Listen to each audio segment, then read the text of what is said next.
Great, everyone, and we're live. Welcome, everyone. We're very excited to have you here. It's awesome that everyone is here supporting Israeli energy technology. We want to welcome everyone once again to Ignite the Spark, the inaugural E-Summit.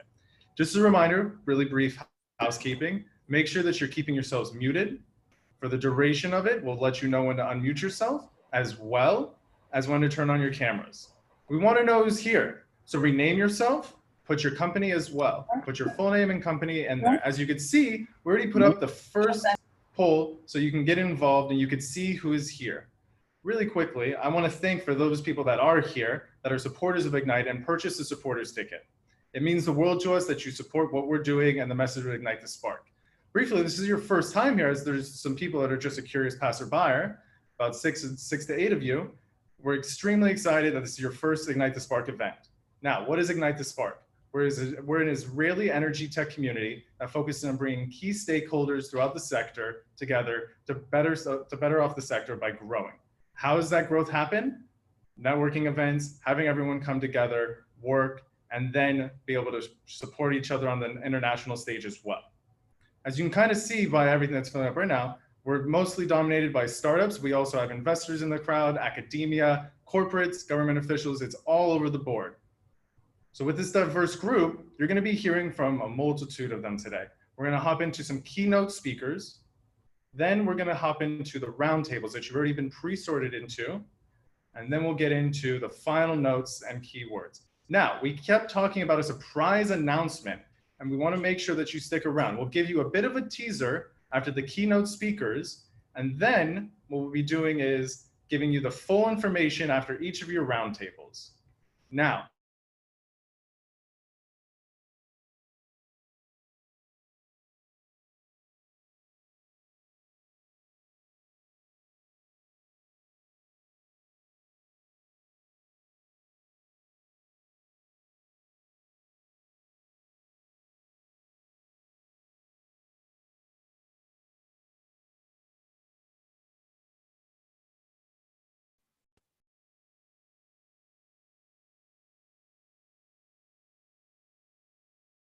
Ignite Sparkers, I welcome you to this exciting summit. You know, especially these days, the focus of this summit has become critical to many nations around the world. Renewable energy, clean air, clean world is one of the areas which is important to all of us here in Israel, and luckily more and more to nations around the world. Those of us who are part of the modernized world have realized the importance of clean energy and clean tech overall to not only our quality of life, but also the quality of this world and the way we are going to leave this world to the next generations. I myself have been a part of an investment firm in the past that focused some of its investment in this exciting area. We have seen successes and failures, but this is the way to promote the world of innovation. I welcome all of your ideas and innovations. I truly believe that this is now the time, despite all challenges. By the way, despite all challenging people who may object this way or another to investing efforts and the resources to the development of clean, renewable energy resources and technologies, this is now the time to tell all of them the world has to become cleaner for the better life of all of us today and our children and our grandchildren. This is the time now to work on a better world. I welcome all of you and wish you a pleasant, enjoyable, and fruitful conference.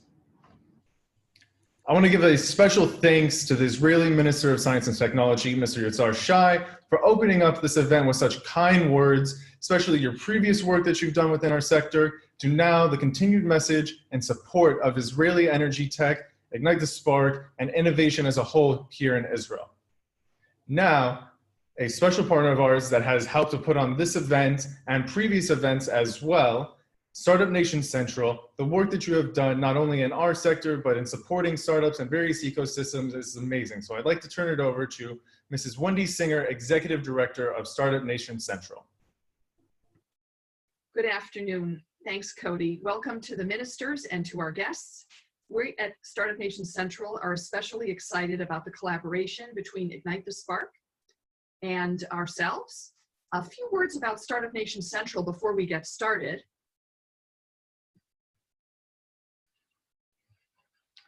Our organization was born about 7 years ago in order to connect Israeli technologies with global challenges.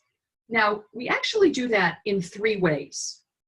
First of all, everything at the root of everything that Startup Nation Central does is research and insights. And what we did is map the entire startup ecosystem in Israel, and we put it online. It's a platform called Startup Nation Finder, and there you can find all of the startups and innovative companies, all the R&D centers, and all the venture capital funds, as well as the technologies that are coming out of academia. Now that really serves as the basis for our 2 main activities, one of which is connecting the Israeli tech ecosystem to the world, and the second is strengthening that tech sector, that tech ecosystem from within.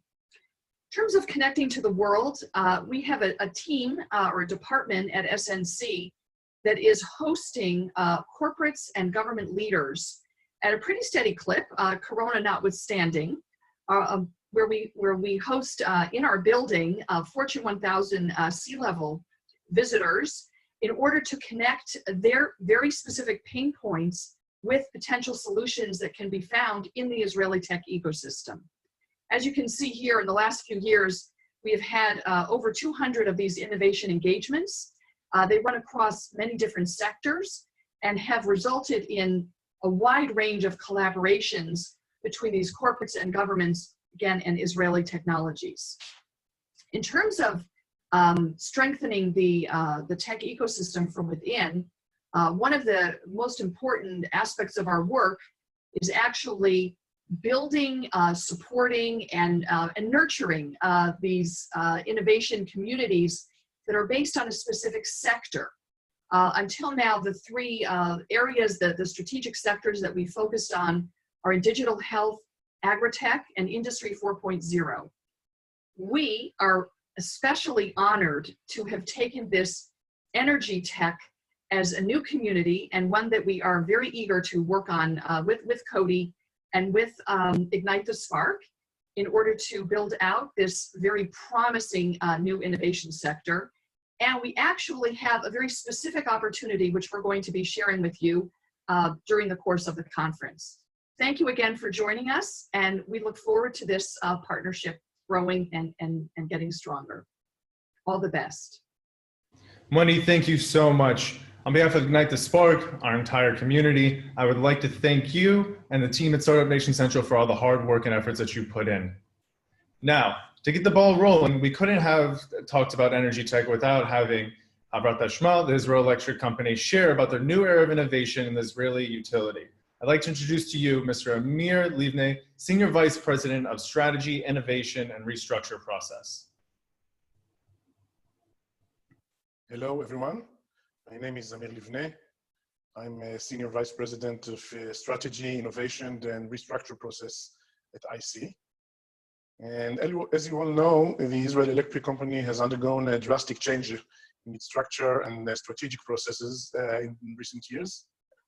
The historical reform that signed between the management, the government, and the unions less than 2 years ago was the main drive for it.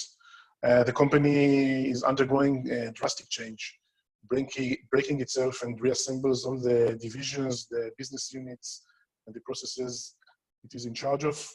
And we are shifting our focus from generating power into establishing and operating the power grid as the main focus of the company.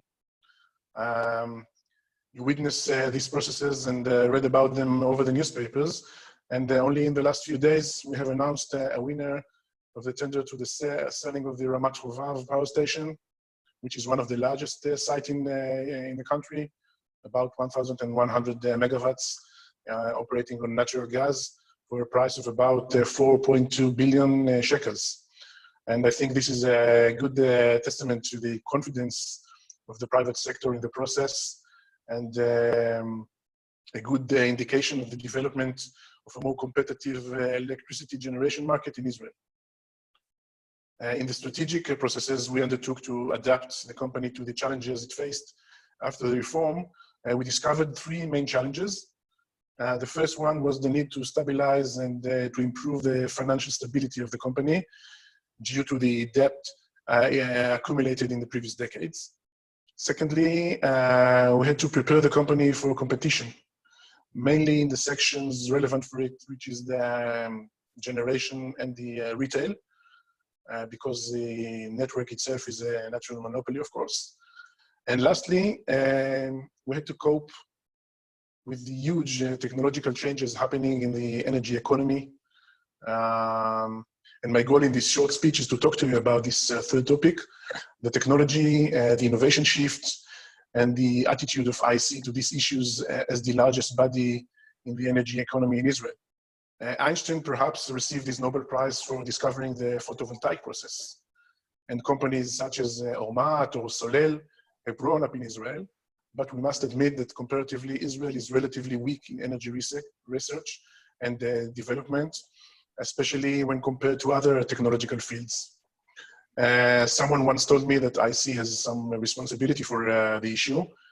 And when I asked him to elaborate, he resembled IEC to a large tree, blocking the sunlight and preventing other plants from growing under its branches.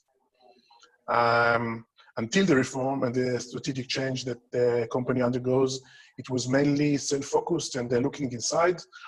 But today we understand, we deeply understand that this must change. We want to open the company to get a look outside the window, and we want to take advantage of the immense ability and talents found in every corner in Israel. And I think Ignite the Spark community is a great example of such an atmosphere. Because the technological changes that the electricity sector faces, IEC has defined innovation as a key strategic process that should penetrate actually end-to-end to all of its operations, all of its divisions and business units. And we build internal processes within the company to encourage and to allow all the divisions to apply innovation methods. In parallel, we are building mechanisms that will allow the company, the units, to open the company out into the world of academia, research and development, startups, and entrepreneurs. We will start to build collaborative frameworks with Israel academics and the academic institutes. And we are working to collaborate with different government agencies, such as the Innovation Authority, the Ministry of Energy, and the PUA, the Public Utility Authority, to synchronize and create investment and development channels that will allow, the metaphor before, the plants to grow under the big tree. The purpose of this short speech is to prepare you, actually to invite you and to work with you in collaboration in order to grow a leading energy and electricity industry in Israel. I want to thank everybody, and I wish everyone a successful and interesting conference ahead. Bye-bye and good luck. Thank you, Amir. It gives great hope to the Israeli energy tech entrepreneurs that they're going to be able to work directly with Havrat Hashmal, the Israel Electric Company, in ushering a new era of cooperation and growth of the Israeli energy tech sector to then create a global powerhouse. Now, I've previously sat down in a recorded interview with the Senior Vice President of Marketing and Product Strategy and founder of Solaredge, Mr. Lior Handelsman. Make sure you stay tuned, because afterwards, we're going to be getting into the live roundtables, and then as well, right before I give you a sneak peek of our surprise announcement. So exciting. This is a great little conversation we're about to get into. As the founder of the EnergyTech community of Israel, the Ignite the Spark, this is definitely an honor. Lior. Thank you. I shouldn't have to introduce you, but Lior Handelsman, you're the founder, current VP of Marketing and Product Strategy for Solaredge. I would love to turn it over to you to kind of talk a little bit about yourself and then also Solaredge. Sure. So Lior Handelsman, indeed started Solaredge with 4 other friends in 2006. Had the opportunity in Solaredge to do pretty much everything from R&D to marketing and sales and operations and business development and a lot of other things throughout the year. Today, I'm responsible in Solaredge for product and product strategy, marketing and business development and corporate strategy. Solaredge is basically we saw an opportunity in the inverter space, which back then in 2006 was all about industrial boxes that convert power and were only competing on efficiency. And we saw the opportunity to bring into this field cloud connectivity, remote monitoring, a lot of optimization in the system level. And it worked out well. We're now, by revenue at least, the largest inverter company in the world. And we have expanded our offering in solar, not just to inverters, but inverters and home energy management and storage and a lot of other value-adding offerings in monitoring and algorithms and remote management of systems. And we're gradually expanding outside of the solar industry to energy storage in general and critical power and even e-mobility all the way down to drivetrains in electric vehicles. Which I think is great because it's all tied in. It's all tied in. It's all, when you look at how our energy world is changing, so probably we're going to talk about it later, but renewables are becoming the most economic power source. And because of the intermittency, you need storage and then power generation, storage. And now it's all just a form of that. If you can control your HVAC system, then you're basically controlling your energy and you can optimize that versus your energy generation and your energy storage. And charging your car is just another way of storing energy and moving with your car around the city. You're taking some of your energy with you and you can then share it wherever you are. It's just one connected thing, which is super exciting. So you kind of touched on it already, but what has changed in the last 6 months? We've obviously had a very turbulent year. Yep. There's a lot of promise coming after 2019, a lot of investment happening globally into the sector. Yep. Kind of what do you see as the industry, how it's changed in the past 6 months, but then also what's changed in Solaredge in the past 6 months? Okay, so the last 6 months, obviously with COVID and the change that it brought to the world, I think the most important word, one single word for the energy industry is the word resiliency. And resiliency, you can see it in the macro level and in the micro level. So in the macro level, countries realize that they need more resiliency. Doesn't matter if it's resiliency in the health system or even in their ability to manufacture food locally, or even in their internal tourism, but also in energy. So countries see the need for resiliency. And in the micro level, people see the need for resiliency. We see more and more demand for home backup and energy storage in the home and the ability to be more resilient versus the grid. It's not like the zombie apocalypse is upon us, but definitely the trend for resiliency is there. It comes also when you look at the consumption patterns. So all utilities, all energy network providers, they plan for consumption patterns. And the consumption pattern changed dramatically. People were just sitting at home, Netflix. People are sitting at home, less industrial air conditioning, less travel around the country. So that changed consumption patterns, which increased the need for resiliency because now you need much more flexibility in the grid, or at least in some places.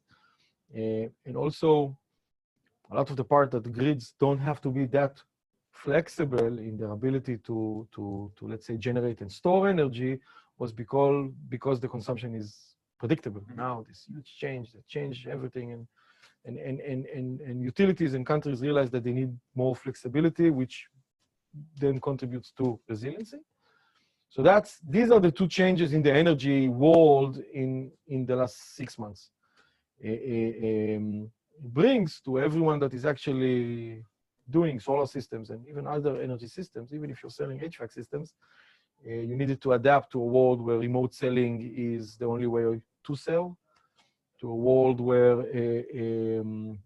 you cannot interact with people the same ways that you could have before COVID. And we saw all of our customers needing to evolve to remote selling, remote marketing. We had to evolve to remote selling and remote marketing. We've migrated all of our marketing activities to be online, a lot of webinars, a lot of online interaction, personal online interaction, and company to many online interaction. We're in June. June is a holiday in the solar industry because there's always Intersolar in Germany, the big show. Intersolar was canceled. We adapted and we now have this virtual show. So we basically announced that on the same days of Intersolar, we're doing a virtual solar show, which we tried not, so it won't be in the form of a pre-recorded webinar or in the form of a pre-recorded content moderation, because I think that people are a little bit tired of that, sitting at home watching. We've had a huge uptick in webinars and people interacting online, so we made the show very different. There's a 3D actual booth where you can walk around and you can actually meet Solaredge people live on that booth, and you can get tours from them. And there's a live conference. The conference is not pre-recorded. Hopefully it will also be seamless in how it works, but there's a live conference where you can actually ask questions as the conference goes on, and live product shows and face-to-face meetups with Solaredge team. We're trying to replicate a show experience to the virtual world as much as possible. You adapt it as best as possible. Yeah, without the beer and hot dogs that you can find. Yeah. So you talked about something that's really beautiful, kind of the resiliency and the adaptation of these times in COVID-19. How in an energy tech startup, what's your best advice for them on how to adapt in these times and how to be resilient? So first of all, this disruption is opening up a lot of opportunities because of that accelerated need for resiliency. It's going to do on a slower pace because it's still hardware and energy.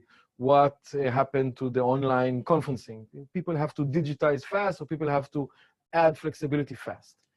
And there's huge amount of opportunities, and you need to be out there and see them and find them. And we already see openness in companies that usually move very, very slow in adapting solar or adapting storage. There is a lot of openness to move much faster.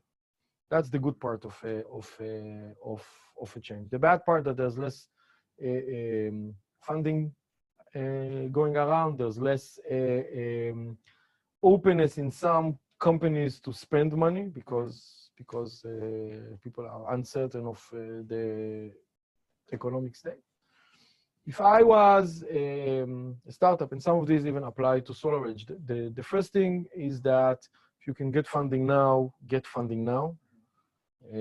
Because as startups, being funded is the most important thing. And if you can get funding now, even if it's not the best terms, you should go for it because these are uncertain times.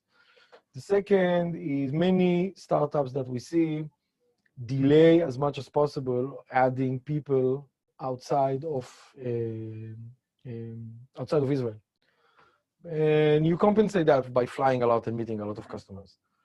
What I see is that startups that were caught in this with some presence abroad can now move much faster than people that don't have some presence abroad, because you have someone that can still interact face-to-face with customers, which has no replacement even in the virtual world. So if you can get abroad people, I would do that earlier than later because of what we see now, our inability to fly, which I don't think is going to change fast, and abroad flight is going to be much more expensive moving forward. And the third thing, other than get funding and get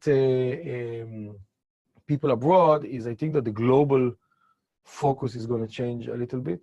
So the US dominance and the ability to move fast with US customers because they are open for innovation is going to slow down a little bit.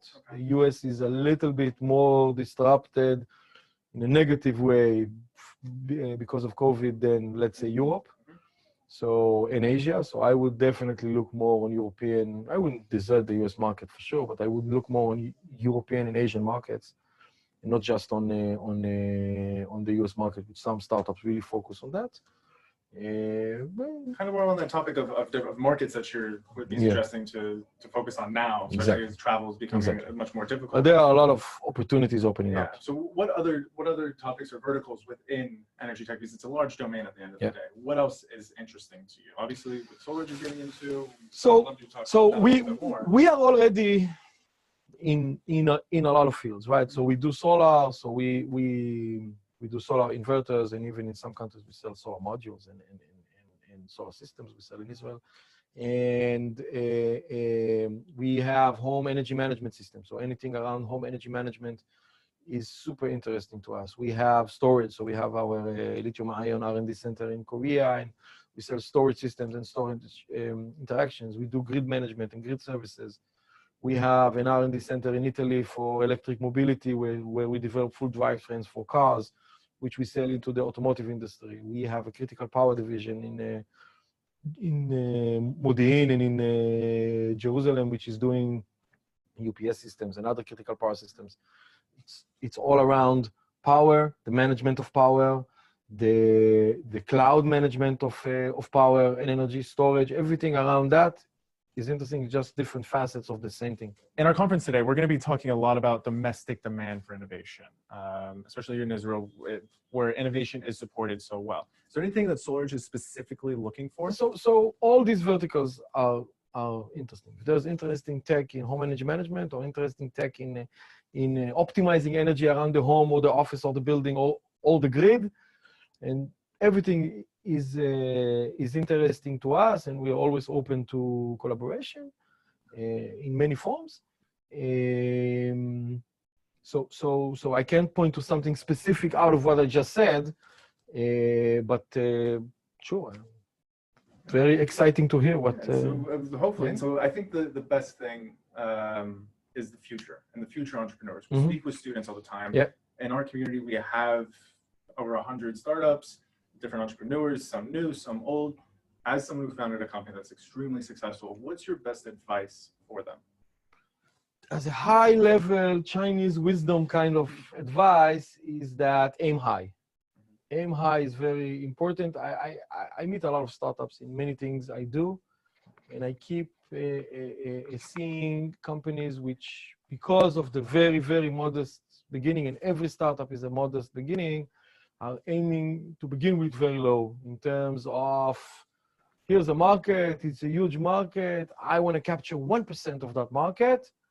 And if you aim to 1%, you're not going to hit 1%. You're always going to hit lower than what you aim. And if you aim for an exit in 3 years, you're never going to hit that, and it's going to be 10 years. And if you don't have an ideal startup and at least vision how you can be a market leader in a specific market which is interesting enough, then it's not worth your time and energy, because everything that you actually plan for happens less than what you plan for. Everything. In our plans, we are not there yet. And if you don't aim high, you're going to hit low. That's the equation of management of expectations. Yeah, management of expectations and aim high, because that's the only way to get to a reasonable point. If there's a market and it's a big market, if you don't see how your tech can take you to be number one in that market, it's you are starting wrong. Now, maybe it will take a lot of time to be number one. Maybe you won't get to be number one. Maybe you don't even know how to be number one in terms of business and business development and funding. But at least you need to see that what you're starting with can potentially make you number one. If you're starting with something with an added feature for a market as big as it is, and you're saying, I'm going to get 1% of that market, and that's $50 million, and it sounds like a big number, or $100 million, it's very hard. You go out of the gate, and it's just one feature, and it's hard to sell just one feature.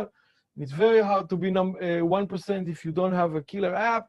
It's not going to pan out. And it's also going to be hard to find investors. So we're going to do something 5 free electrons, kind of just rapid fire, the first thing that comes to your mind. What do you see as the biggest constraints in Israel for startups in the energy tech sector? That there's no market. That there's no market. Yeah. How can there be a market? What do you think? The small country, very regulated. Everything in Israel is very regulated. There's advantages in that and there are disadvantages. In between these two, small market, we're a small country. And the high level of regulation, especially around energy, it's very nice to sell in Israel. It's very important. We started also when we started to sell in Israel because Israeli customers, we're Israelis, it's great. But you need to start working outside of Israel from day one. And that's a disadvantage that all Israeli startups have pretty much in everything, especially in energy. So COVID-19, I know we already talked about it in length, but do you think it's a good thing or a bad thing for the energy tech industry? First of all, in general, COVID is bad, right? People are dying and the economy is disrupted. I cannot relate to COVID as something good.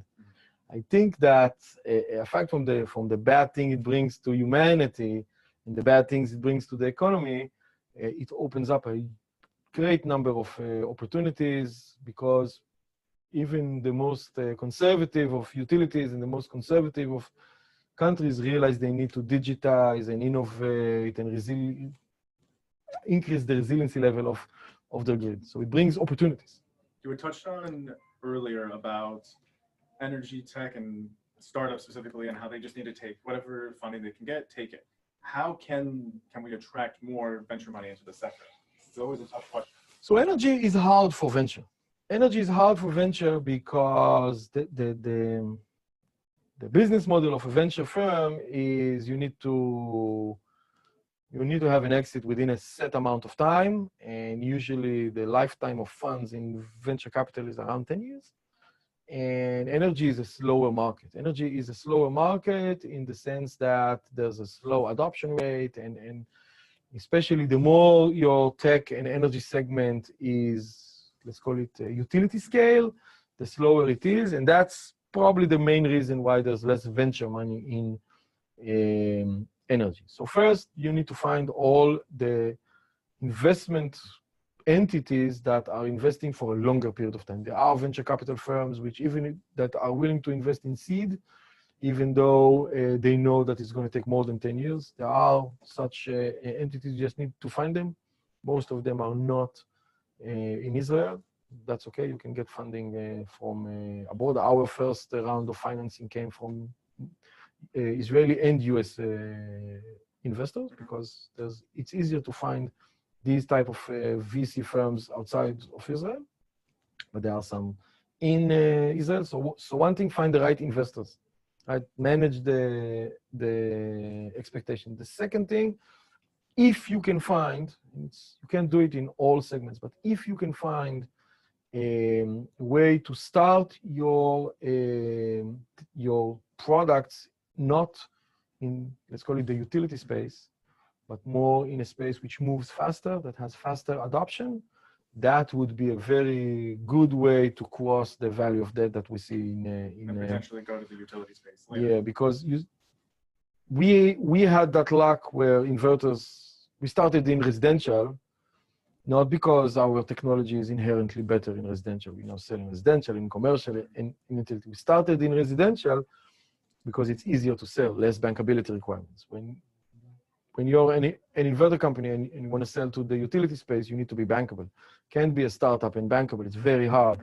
So we started in residential because we could sell without bankability. We could sell to early adopters. It's just a person, he's building a system on his home, he's willing to take a chance on a new technology, it's easier. So we had that luck that in the inverter space, we could start in residential and grow into utility. I realized that there are some startups which their technology works only in large scale. That's a hard start. because your first customer need to give you millions of dollars or a big fund, and that is bankability and lots of other things.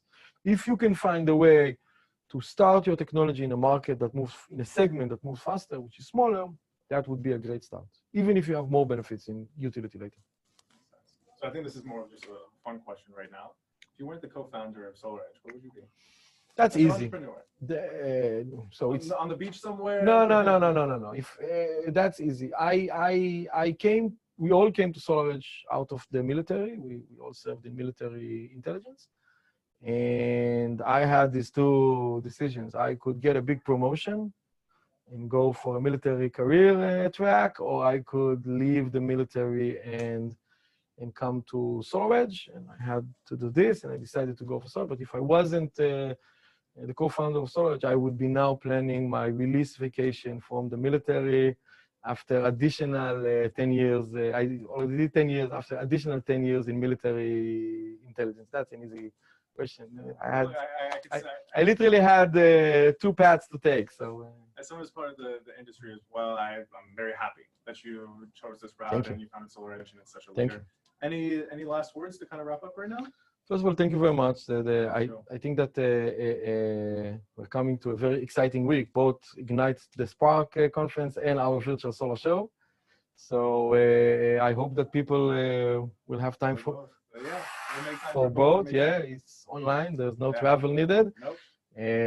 And thank you very much. Thank you, Lior. Thanks.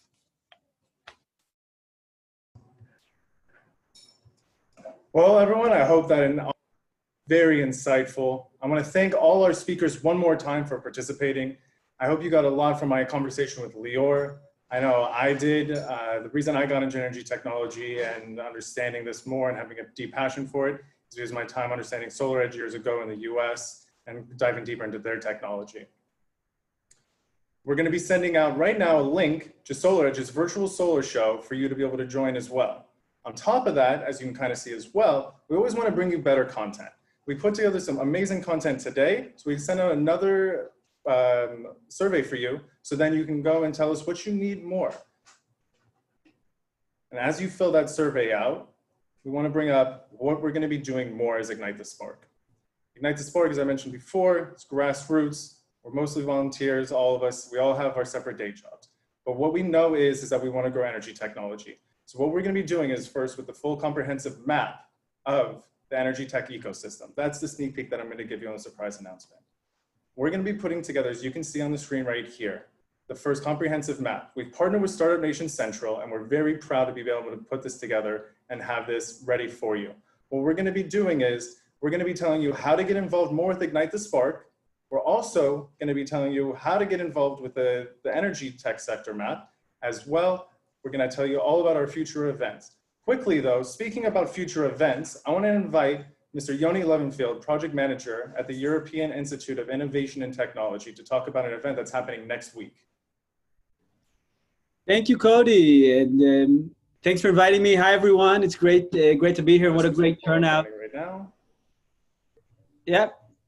Hi, everyone. Thank you, Cody and Eshel. Thanks for the invitation. It's great to be here. What a great and exciting turnout.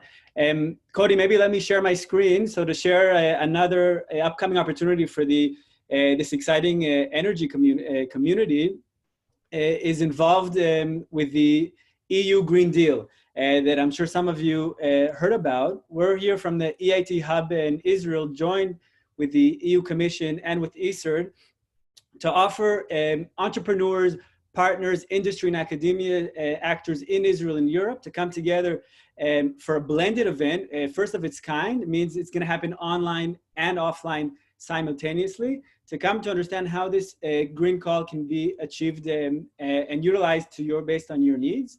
It's happening next Thursday, and it could be a great follow-up from both this event and the SolarEdge event that is happening together. I was mentioned before, this comes together from the EIT Hub in Israel, ESERD, and the EU Embassy in Israel.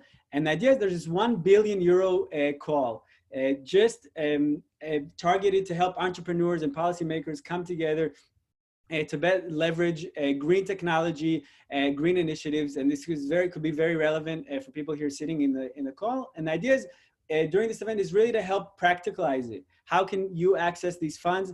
Lior was talking a bit about the challenge of adding funds in the ecosystem, in the energy ecosystem field. So this could be also an opportunity to how to leverage and access some of these funds more easily.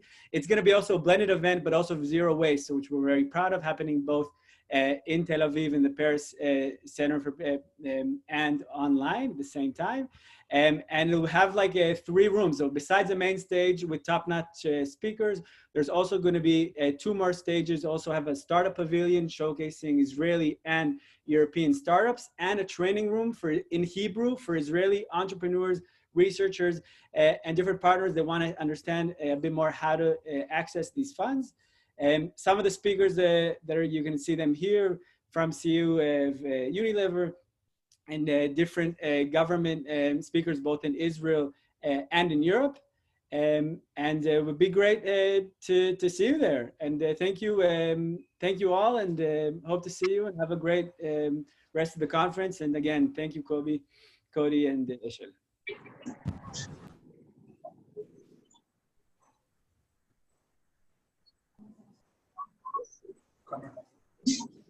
Good, everyone.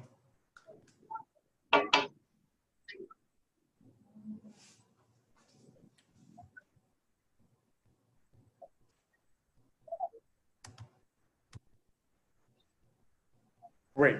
So thank you, Yoni. We're very excited for next week as well. And while we're talking about next week, we have another event that we partnered with that we're very excited about. It's the first in a series of events. It's going to be on the 22nd. We've partnered with the UK-Israel Tech Hub and the British Embassy, so then we could bring forward a similar concept and discussing the relations and beginning the conversation around climate and how Israel and the UK can work better together. Now, what we're going to be doing is, right now, we're going to be going into our breakout rooms. So some of you will be slowly shifted into your breakout rooms. Don't worry if you haven't. You're going to stay right here, and you'll get a notification to be sent to your breakout rooms. And then this main room will stay as the pitch room. So startups will be pitching here, and you will be able to hear what they have to offer as well as in the EnergyTech ecosystem. So I'm going to be able to turn it over to Roni right now, who is part of our Ignite team, who's going to be handling the startup pitches.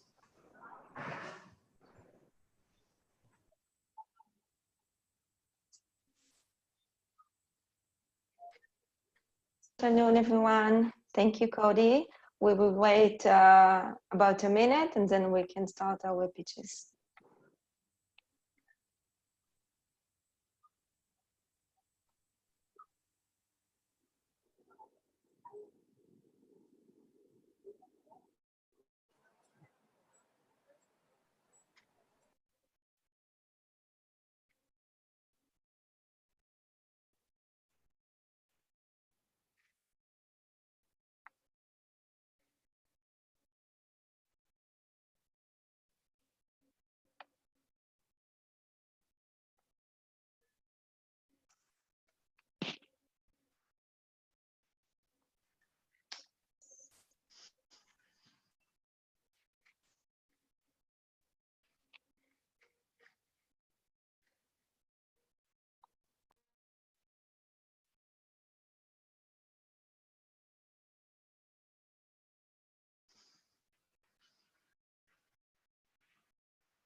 Okay, so we have 5 startups that will pitch us this afternoon, and the first one will be Aviv Bergman from Raycatch. Aviv, you can start, you can share your screen and go ahead. Okay, good afternoon, everybody. My name is Lior Handelsman. I'm the VP Sales of Raycatch. And momentarily, okay.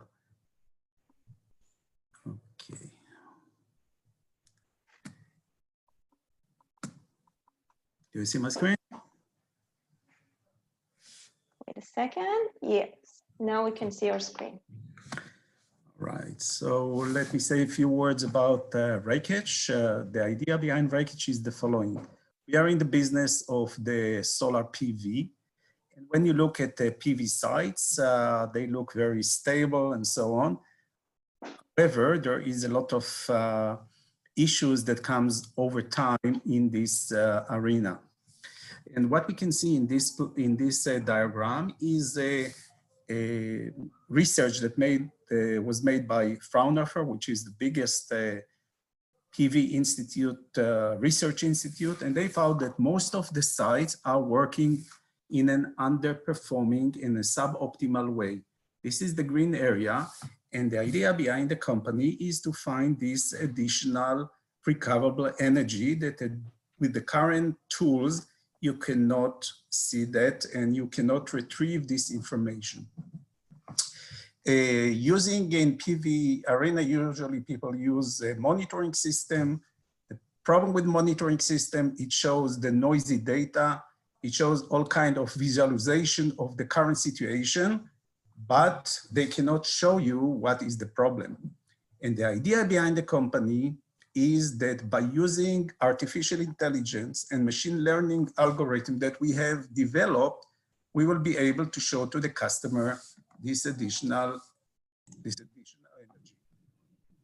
So the idea behind the company activity. Sorry, we don't see these slides. We still see, I see only the opening slide. I share my screen. Let me try again. You share.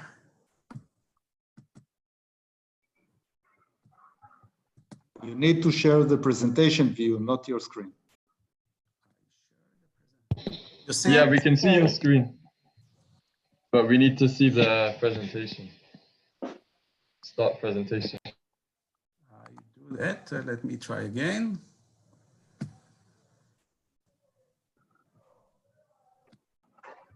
How about now?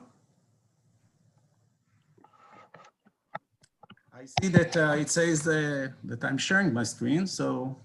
Yeah, it's showing, we can see your slide. Yeah. But if you see top left, there is a very top left, there is a podium, a little play button, right at the top near the save button, and then we can see the full screen. It's just a bit easier.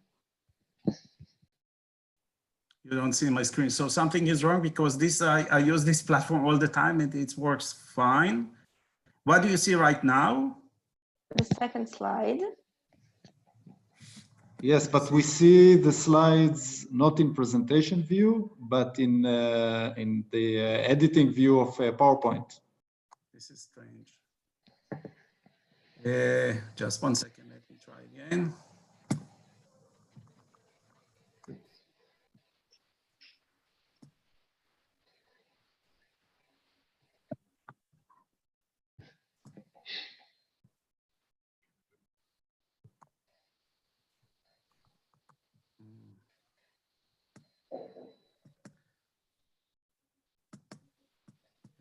Let me go into that.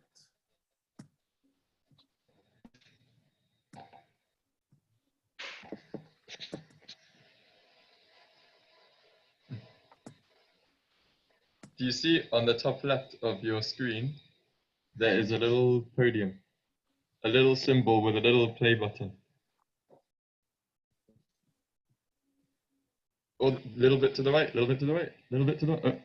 Yeah, Yes, a little bit, that's it, yeah, that's it. That's the one. Okay, so is it okay now? Click it again. No. Yeah, this is my screen. Is it okay now? Do you see the third slide? You need to click. Yeah, we see the third slide, even if it's not in presentation mode, it still works fine. I Yeah, use it all it's the fine. time and it works all the time. So it's something with the... Are you using two screens maybe? Good enough. It's Let's continue with that one. Okay, let's continue. So if... the idea behind that is we are connecting to the existing database of the PV plant through the monitoring system or through the SCADA system. Through that, we can retrieve the historical data. This is done without any intervention of the customer. And the customer also only needs to give us credential to his monitoring system in read-only mode. And from that point, automatically, we start the data acquisition. So we'll take all the data that is available in the last 12 or 24 months backwards.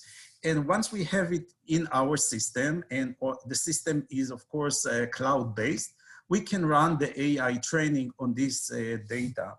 The core of the technology of the company is within these algorithms, and we have a variety of algorithms to do that. First one is to clean the data, which is one of the most important part because PV plants are very chatty and very noisy. And then we can come with, after we run the AI algorithms, with insights and action items. The first report will give the customer information about what can be done, what needs to be done, and everything is based on ROI. So we take into configuration the value of the electricity and the energy that is not produced, and we show it to the customer in an ROI version.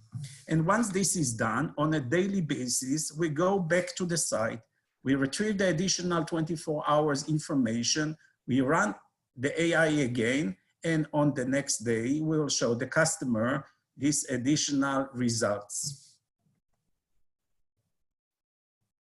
So a few words about the technology. So if you look at the daily performance curve, you know, sun goes up, after sunset go down. You have the curves, the PR according to the statistics and the expectation. However, there is a lot of issues that come up. For example, issues with the dust, issues with inter-row shading, all these kind of things that normally you will be able to mask, you will not be able to mask that, but our system are able to mask all these environmental issues and show to the customer exactly and where he can find this additional recoverable energy. We do root cause identification and also quantization of this issue.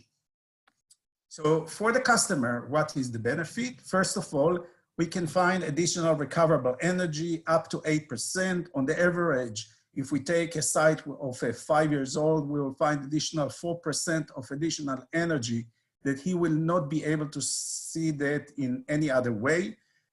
We can reduce the O&M cost by, for example, making dust cleaning on demand.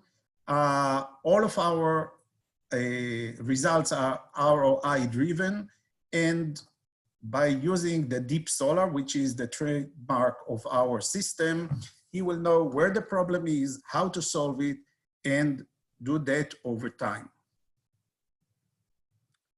Issues like string performance, disconnected strings, inverter efficiency or disefficiency, relatively efficiency of the inverters by comparing one to the other, and so on.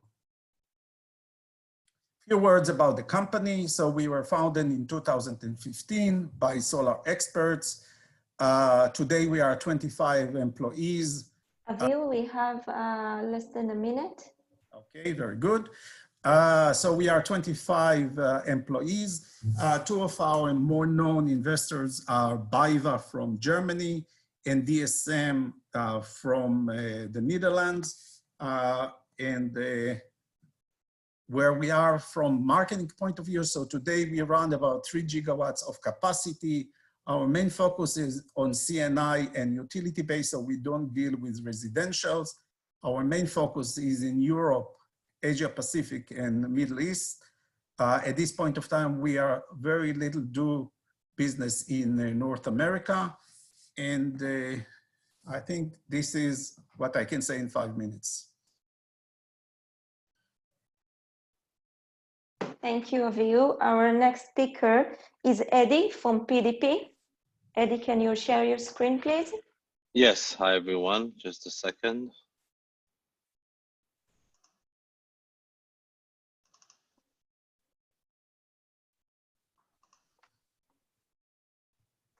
Can you see it?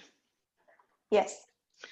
Great. So, hi, I'm Eddie Sedan, CEO for PDP Technologies. The company's mission is keeping the power grid healthy. As you know, power grids are very critical and important assets for utilities, making sure that they can have reliable supply of power to their customers. One of the greatest challenges in managing an asset such as the grid is while keeping it resilient and reliable, and to prevent failures, we also want to do it in a cost-efficient way, keeping O&M costs that make sense. PDP's solution answers both. We both prevent power grid failures to happen and also support condition-based maintenance strategies that save a lot of money for utilities, and of course, being part of turning the grid into a smart thing with digital solutions. What we do, we tackle a phenomena called partial discharge, PD. We detect, monitor, and analyze this phenomena. A word about the phenomena itself. It's really the release of electromagnetic energy when there are gaps in isolation, when it comes to transformers, switchgear, most of the high voltage and mid voltage equipment. So following this has two benefits. One is it's called the silent killer of high and mid voltage equipment. A lot of the failures come from acceleration of PD events because, as you know, isolation, as it starts to open up and gaps are opening up, the release of energy accelerates this, and finally it brings us to total failure. So it's a good indicator to prevent failures, but also a good indicator to make predictions, meaning that if we follow not only the PD for itself as an absolute number, but trends, frequencies, correlated with other environmental indicators like temperature, load, and other things, there are a lot of insights that you can get and really support condition-based maintenance, which is all what utilities are looking for. In terms of our solution, we have a few layers to that. First of all, there is a detection unit in the field. It doesn't need to touch the equipment, the transformer or whatever we're following, because we're using an ultra-wideband antenna that captures electromagnetic information from the air. The detection unit is doing an initial analysis in order to clean out all the noise and understand what are the PD events and how they look like.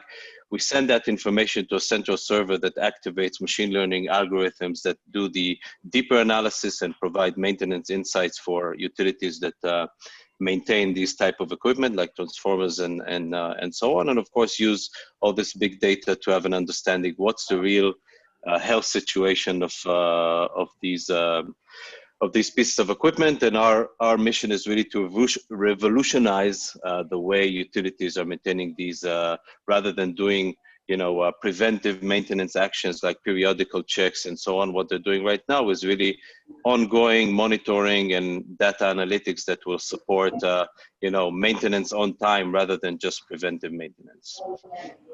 In terms of where the company is, we're now moving from a POC year that we've done with Enel, the Italian utility, to a full pilot. We are now hosted at InfraLab in Haifa, which is owned by both Enel and Shikun and Binui. So we hope to move forward on a full range pilot for us. We're also being chosen to a few very prestigious competitions in the EnergyTech world, Free Electrons and Starter, for example. And we're using those platforms to negotiate right now with a few more global utilities like Enel, more pilots. What we need to do is move from demo equipment that we've used up till now to test our technology, to alpha versions that we're going to use for the pilot, and then to commercial. And use these pilots to also activate our machine learning algorithms in order to make our activity commercial. Someone needs to put on mute. Sorry, I think it's a view, the guy that talked before me. I mute him. Eddie, you have less than a minute, please. That's fine, I'm finishing. So anyway, our plan is to run a few pilots with global utilities, Enel and others in the next year, move to a fully commercial product next year and start sales then, where our business model combines both hardware sales and software as a service when it comes to maintenance, insight, data analytics, and so on.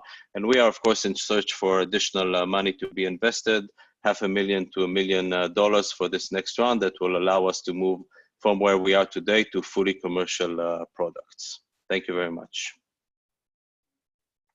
Thank you, Eddie, right on time. Our next speaker is Zvika Kleo from Tigi Solar. Zvika, are you ready to share your screen?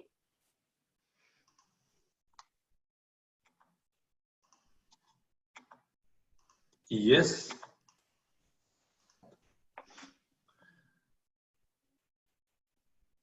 But it says that I cannot start the video. Wait. Okay. Can you see my screen? Eddie needs to take down his. Sorry, just a second. Eddie, stop sharing. Is it okay now? Not yet.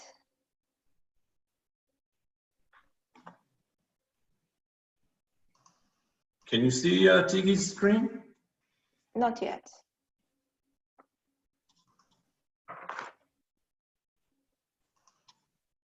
Okay.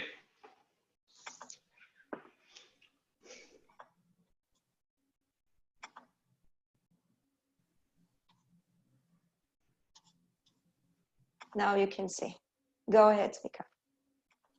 Okay, hi everybody. My name is Zvika Kleo. I'm CEO of Tigi, and I'm gonna try to make it very simple about what we do and maybe take even less than 5 minutes. So most people that speak in this conference and are interested in this community are dealing with electricity and power all the time. And many people think that if power goes renewable, then greenhouse effect and the climate are okay. Where in fact... Zvika, I'm sorry for disturbing you. If any one of our participants haven't accepted to move their breakout room, please do so. Please continue, Zvika. Should I continue? Okay. Yeah. Where in fact heat represents about 50% of the world's end use and is generated also almost completely by burning of fossil fuels, and electricity only delivers about 20% of the world's energy, where I'm counting heat that is provided by electricity in the 20%. So this is just to say that there is another potential opportunity which could be very large, where renewables play only a small role today. And this is happening primarily because renewable heat today is not very efficient where most heat is needed. Basically, if you think about the way that solar thermal collectors, being a large renewable, and solar thermal delivers about the same or generates about the same amount of energy as photovoltaic worldwide, but again, in a much larger energy segment. The major challenge of solar thermal collectors is that they cannot be insulated on the sun-facing side, and therefore they lose energy back to the environment Because if you use normal insulation on the sun-facing side, the sun does not come inside and does not heat the absorber plate. The result is that if it's cold outside, or if you're looking to deliver high target temperatures, as are needed for industrial and commercial uses, the losses become very large and efficiency very low, and therefore, again, the participation is very low there. TIGI developed a new type of solar thermal collector that uses transparent insulation on the sun-facing side. It allows the sun in, but minimizes the losses. And the result is that we can frequently generate up to 5x as compared to other solar thermal collectors, and reach a situation where our collectors and solutions deliver heat in cold climate conditions and for up to the boil type of applications at a cost that is dramatically lower than that of burning fossil fuels. This is in a market that burns approximately $2 trillion a year of fossil fuels. On top of developing the collector, TIGI developed a solution. It's using the highly performing collector that we have, and a lot of know-how that went into large systems and implementing this for large users, a lot of optimization and scalability built into the solution so that it can be implemented at large scale, including in remote locations without visiting, without our engineers visiting 4 times the customer, etc. And through web services that generate report and optimization, but also that are being built in such a way that they can actually help us implement a new business model that we want to implement here, which is that of selling the heat energy rather than selling the solutions. Very similar to what is happening with photovoltaic or wind, where actually the electricity is being sold, so that new business models, which include financing the solutions, can be.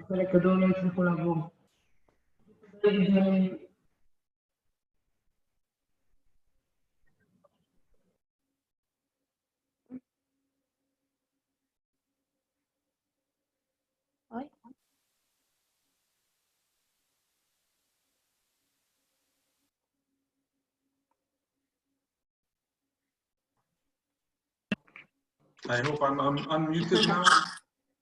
Now we can hear you. Okay.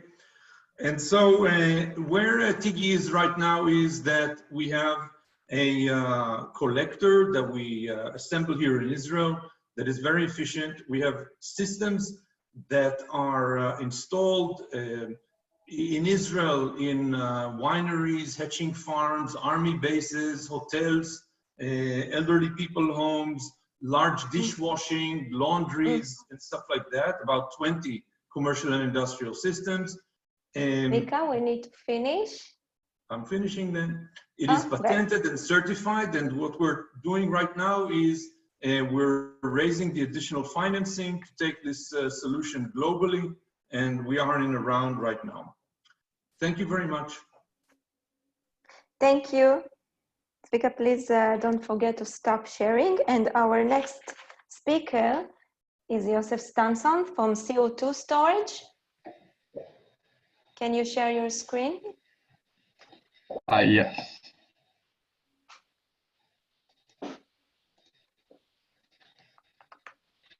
Let me begin this selection.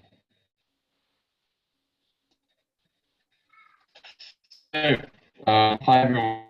Today you have a new technology that we are hoping will change the landscape of the energy market for the better. There's a little bit distractions. Try again. Joseph, you're a little bit distracted. My name is Josef Stanson. Joseph, please turn off your camera. Please turn off your camera so that we can see your slides and hear you better, please. Okay. 1 second. So, okay, distracted. And so I can be control. And start the slideshow. Okay. And left slideshow. We are hoping will change the state of the energy market for the better, as I said. And as I said, I am Yosef Stanton. I'm a chemical process engineer for CO2 storage. So, as we know, the energy trilemma is proving to be a significant barrier to the prevention of 2 degrees of warming worldwide. Even though the Intergovernmental Panel on Climate Change forecasts that net zero global emissions by 2050 will be necessary to achieve this, renewable power generation is still intermittent and unreliable. Not only that, but most of the developed world is still heavily reliant on fossil fuels, and Israel is included in that. We heard earlier from Chevrat HaChashmal that a new natural gas plant is being built. One business opportunity lies in the fact that transitioning to a zero carbon world will be difficult for many small power generators. These often still produce carbon emissions as an unavoidable waste stream. Our technology is a new form of energy storage that converts renewable electricity into methane, which can be contained for long durations. This can even out the intermittent supply of renewable power. We're developing a modular system that can be fitted to small combustion generators and capture their flue gas. Renewable electricity is used when it's available to produce hydrogen. Then hydrogen is reacted with CO2 from the combustion to produce methane. This methane can be stored nearly indefinitely until power is required from the system again. Given compressed methane is drastically superior to lithium-ion batteries in both energy density and long-term stability, this technology opens up many opportunities for useful application. For example, this unit can be deployed to remote locations with no grid access who need reliable power, especially in developing countries where fossil fuels, unfortunately, are increasingly being used to meet this demand. Wherever the CO2 storage unit is deployed, profits are created with smart management of 3 prices: the costs of electricity supplied to the system, the savings generated from capturing CO2 emissions and not having to pay for them, and the cost of natural gas. This is called arbitrage. CO2 storage has seen a number of successes in the short time since we began. We've been gaining attention and investment and are making progress with demonstrating our technology despite the supply chain issues resulting from the current pandemic. Many more milestones are in the pipeline. For example, HP's Israel branch have requested that we begin work with them as soon as our pilot operations prove successful. Many companies in Europe have plans to introduce similar technologies, such as Audi's e-gas scheme. But this is a chance to perhaps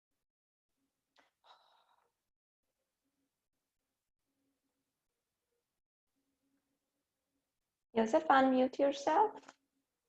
I'll try to help you with that. Okay. How long was I muted for?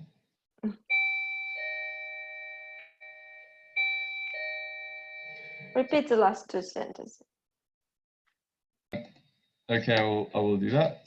So the last 2 sentences. So HP's Israel branch, basically, they've requested that we begin work with them as soon as our pilot operations prove successful. Many companies in Europe have plans to introduce similar technologies, such as Audi's e-gas scheme, but this is a chance to perhaps join the first company to do this in Israel. And I just said thank you very much, and I hope you get in touch and join us. Thank you, Yosef. Don't forget to stop sharing. And our next speaker is Daniel Hanani from Chakratech. Daniel? Yes, hi everybody. My name Ready is... to go? I'm ready. Share my screen. Just a moment.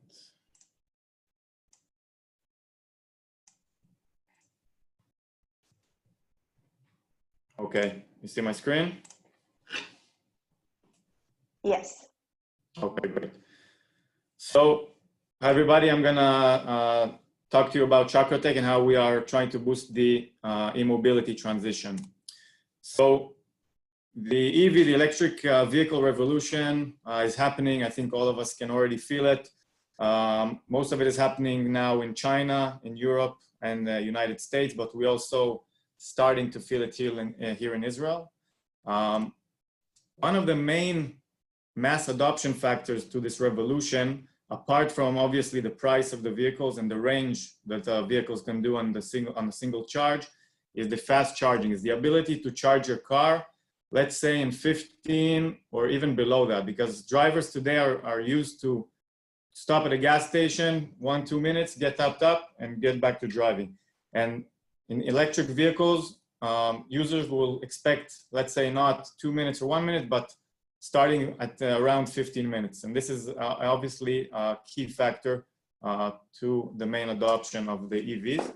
And if we look at fast charging in numbers, so if we take a typical battery of about 50 kilowatt hours, if we want to charge that battery, let's say in 15, 10 or below minutes, you can see the infrastructure that would be needed to support this charging station, 200, 300, 600 kilowatts. This is maybe equal to a small neighborhood, to a couple of skyscrapers. It's a really, really strong infrastructure that needs to be in place in order to support the fast charging process.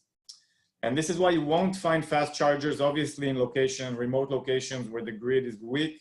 But not only there, we are now working, and I'll show you later in the presentation, in places that you would think you have enough power, but you don't. And the solution to being able to deploy fast charging stations in locations where you don't have enough power is, first of all, obviously to upgrade your infrastructure. But if you don't want to go there, because in most countries it takes a lot of time and it's very expensive projects, so the alternative to that is to deploy local energy storage. And actually local energy storage enables you to deploy fast chargers in locations where without it you couldn't. And if you take a look at this graph, this is a graph that from a charging station in the United States. So what we can see here, that if you couple your charging station with an energy storage system, so actually what you use from the grid is only the average consumption. In this case, is 27 kilowatts. And these high peaks, you see here a 100 kilowatt peak, that might be a Tesla came in to charge. The high peaks, you're taking it from your energy storage system. And this is the big advantage of using energy storage systems with EV charging stations. In this case, Hi, this is the כן, שמע, שעה וחצי. לא אמור יותר דיבור. אבל...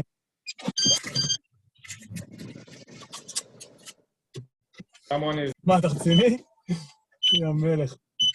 שההוסט יעשה... לא שאני יודע. אולי...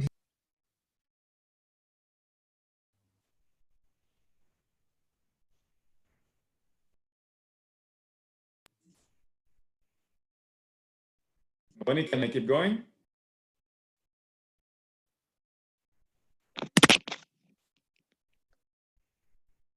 Hey, Daniel, continue, please. Okay.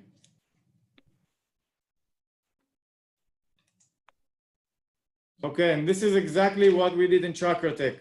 We developed an energy storage system, which is unique because it's not based on a chemical system, it's based on an electromechanical based system on a flywheel concept. And flywheels have some major advantages over chemical-based storage systems. The first one is the amount of charging cycle that our system can do in compared to chemical-based systems. Usually chemical-based systems, lithium-ion-based systems in these applications survive about 2,000, 3,000 cycles, and then they die. You need to replace them. And also they suffer from severe degradation over time. Our system can do practically an unlimited number of charging cycles. We say unlimited, of course, it is limited, but it's more than 100,000 cycles, and it has no degradation. It's a very sustainable environmental system because it's all mechanical, no chemical based, and no problem to reuse and recycle the system after it's done its service, and it has a very long lifespan. We have already some projects deployed. The first one you can see here on the right is a project with Skoda in Prague. Daniel, we need to finish. Last sentence. Slide. The second picture here is a project we have in Vienna Airport with Wien Energie. It's a local utility. We have another project was just deployed now in Germany during COVID. Was quite difficult, but we managed it. And we also partnered with Blink Charging in the US through the Bird Foundation. That's it in our roadmap. We have some more modular systems coming up next year. We were founded 7 years ago. We have 20 employees. We won some prizes. And that's it. Thank you very much. Thank you, Daniel. Back to Cody.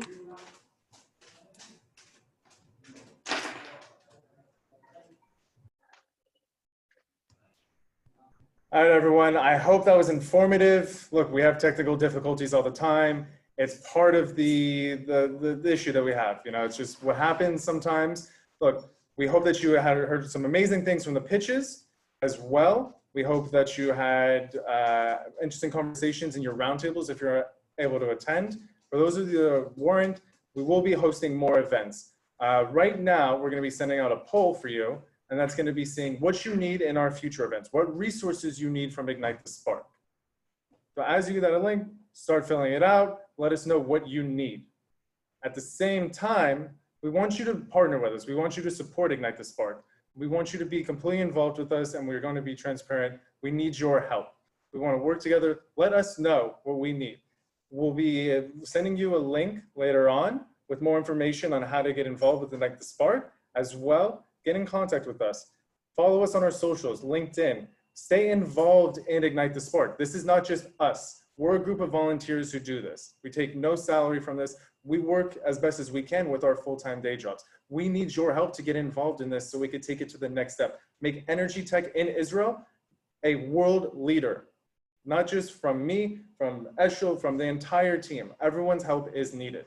Now, we talked about that surprise announcement just a little bit and how all of you are involved in this. So what we're going to show you again is the map, the EnergyTech sector map. This is going to be the first comprehensive map for you to look at again.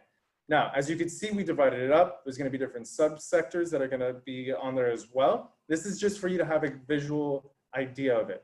Now, we're going to get more in depth with it. We're going to be sending out a Google form for you.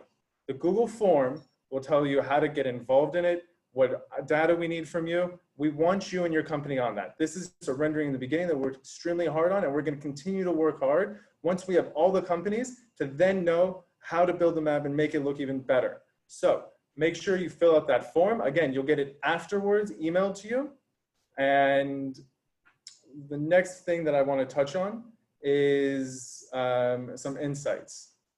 So we're going to invite Eshel Lippman to come and share his insights about his roundtable.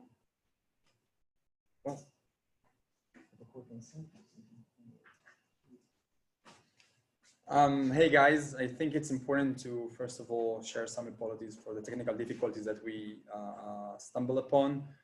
It's definitely something that we need to learn from and also provide some guidance ahead on how to do this. We try to make amazing content for you, and I bet that we'll be able to share with you some of the insights as well. In regards to our roundtable, we talked about digital utilities and how they taking information, data in all sorts of kinds in order to generate a lot of content and a lot of values for their consumers, specifically on the last mile. We had our guest from a Swedish startup called Elic. This is startup is basically generating apps for you and me, everyone who's using energy, and allows you to create better engagement with the utility, see your daily consumption using your smart meter data, and also make some upsells channels in order for people to and allow the utility to engage with the customer in a better way.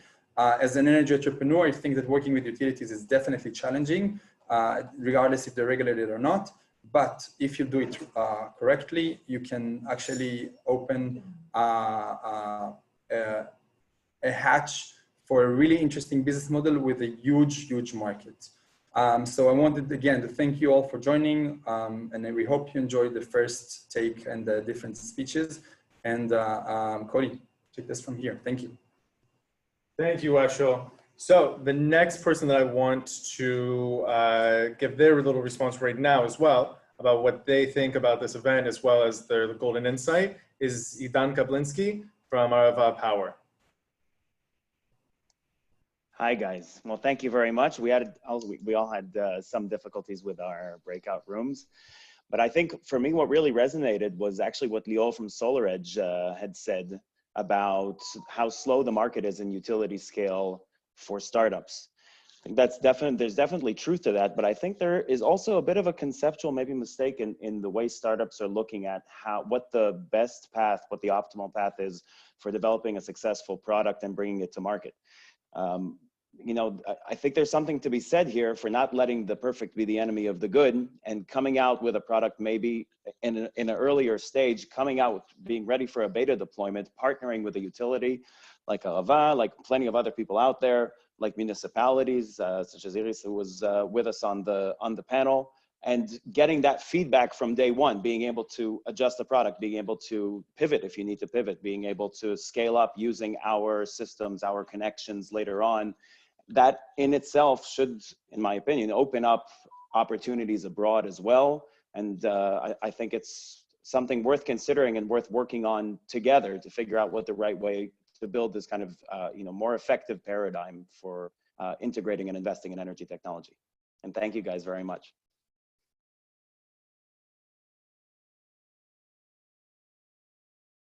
Great, Gidan. Thank you so much. I appreciate that valuable insight.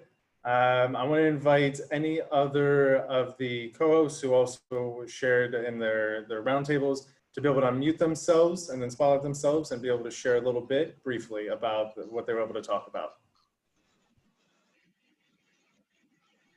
Well, my roundtable was about ideation to venture. So I would share a few points. One is step-by-step validation, which needs to take place from the early stage and then later on. Since energy ventures are long time to ROI, I would suggest to exhaust any academic resources that are available and utilize all academic to commercialization paths that there is there, like Horizon 2020 or whatever there is. And after that, piloting with enterprises or municipalities or wherever is relevant. And I will take the time here to also invite any early stage ideas or startups to submit to the Climate Launchpad competition online. It's a very short application, nothing more than 15 minutes, so take the time and do it. Thanks, Cody. Thank you, Ron. So next I want to invite up Boaz Kanter from E.ON to talk. Yeah, thanks, Cody. And I think maybe before the golden tip, I just want to say something about the technical difficulties. And some of us remember the early days of the internet innovation in Israel. We would bring together investors and entrepreneurs and developers and and companies all together in some godforsaken small theater or cinema with popcorn and beer and some basement places, and just took a microphone and used to speak things unprepared. It's when you do it grassroots and everybody's in the same level, it's totally fine to have technical difficulties as long as we start, as long as we have the discussion going. I think you guys are doing an amazing job. Just as the early days of the internet, you're doing it in the early days of energy innovation in Israel. So kudos to that, and forget about the technical glitches. You've learned more than many others about technical, how to do it right.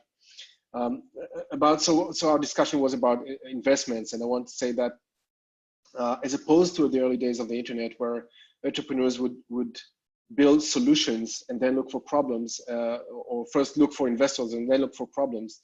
In energy today, it just can't work, at least not with the strategic investors.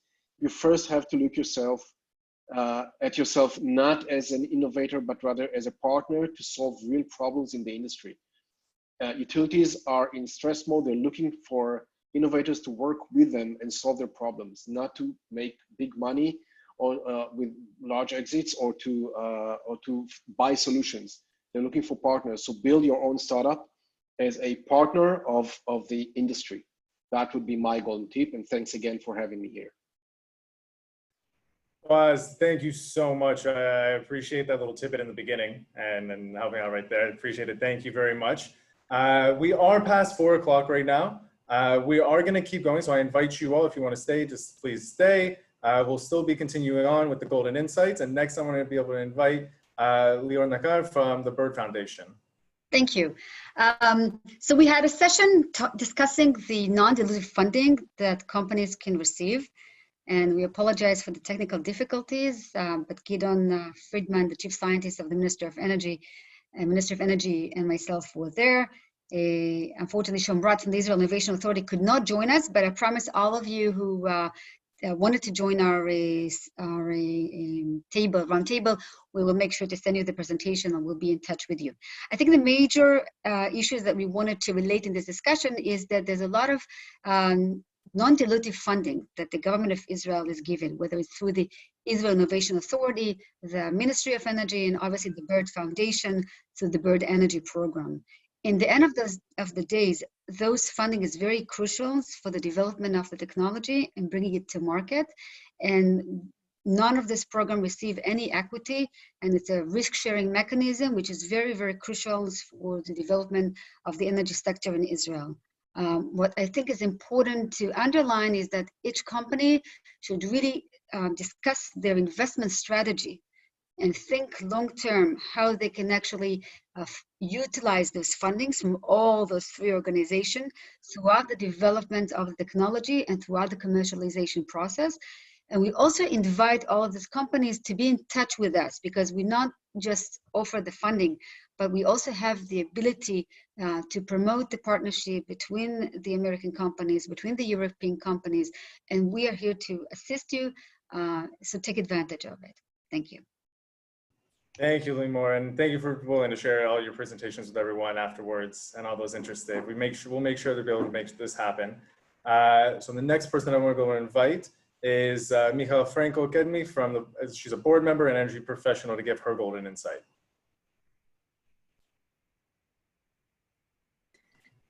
And I would like to join Boaz Cantor's comment. I think it's a brilliant opportunity, a avant-garde opportunity, and thank you very much for this. As discussed in the roundtable, in the last few months, a dramatic reduction in oil and gas prices have occurred, mostly because a decrease of demand for fuels derived from COVID-19. For the long term, the forecast is that energy demand will increase significantly due to global population growth. As far as consumption goes, according to the EIA forecast, the scope of renewable energy consumption will surpass all other energy sources in 2050. This includes fossil fuels, natural gas, and of course coal. In accordance with that, global companies are adapting and investing in digitization and in long-term technologies, mostly in renewables and grid improvements. Thank you very much again. Michael, thank you. I want to thank everyone for joining today. I hope everything was insightful. We definitely will be in contact still. We're going to be reaching out to you how to stay involved for the EnergyTech map, as well as our future events. Make sure you follow us on our socials. Make sure you tag us in your socials, LinkedIn, Ignite the Spark, as well as on Facebook. Next Tuesday, we partnered with the British Embassy, as I mentioned, and we'll be having an event that's going to be their first of their webinar series regarding climate change and innovation. And then on the 25th, EIT will also be having their climate change and the Green Deal policy. Make sure that you stay tuned for the map. And thank you again for all joining.